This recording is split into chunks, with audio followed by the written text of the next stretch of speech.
It causes nearly 3 million deaths every year.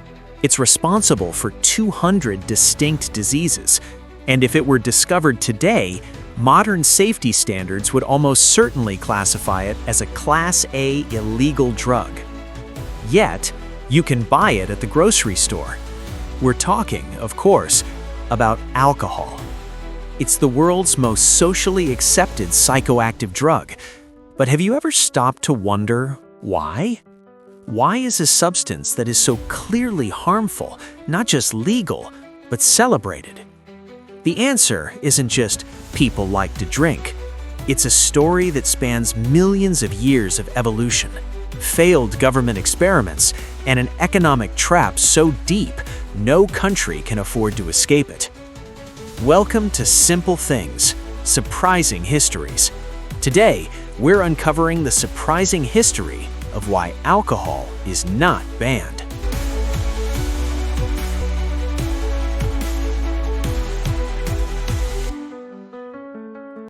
To understand why we can't ban alcohol, we first have to understand why we want it, and the reason might be written into your DNA. Scientists call it the Drunken monkey hypothesis. Millions of years ago, our primate ancestors lived in trees and survived on fruit. But in a dense rainforest, finding the best fruit was a matter of life and death. Here's the science.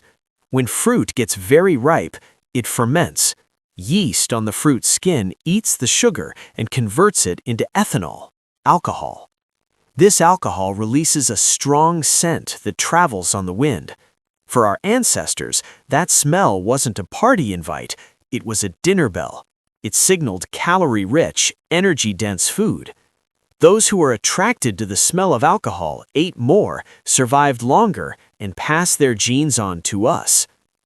Your brain is literally wired to reward you for finding alcohol. When you drink, your brain releases dopamine, hijacking the same ancient reward system that kept your ancestors alive. Banning alcohol isn't just fighting a habit, it's fighting millions of years of evolutionary programming. But governments have tried to fight it, and every single time it has backfired spectacularly. The most famous example is, of course, the American Prohibition in the 1920s. The government banned the sale of alcohol to improve society's morals. The result? They didn't stop drinking. They just outsourced the industry to the mafia. Crime rates skyrocketed. The homicide rate actually increased by nearly 30% during Prohibition. But a lesser-known and perhaps more fascinating failure happened in the Soviet Union in 1985. Mikhail Gorbachev launched a massive anti-alcohol campaign. He closed vodka shops and destroyed vineyards. At first, it seemed to work. Life expectancy actually went up. But soon, the Soviet economy began to collapse. Sugar disappeared from store shelves across the entire USSR. Why? Because people were panic buying it to make moonshine in their bathtubs. The state lost billions in tax revenue, and public anger boiled over. Gorbachev's popularity tanked, earning him the mocking nickname, the Mineral Water Secretary. History has taught us a brutal lesson. You cannot legislate away a human appetite. You only drive it underground. When you drive alcohol underground, you trigger a dangerous economic principle known as the iron law of prohibition.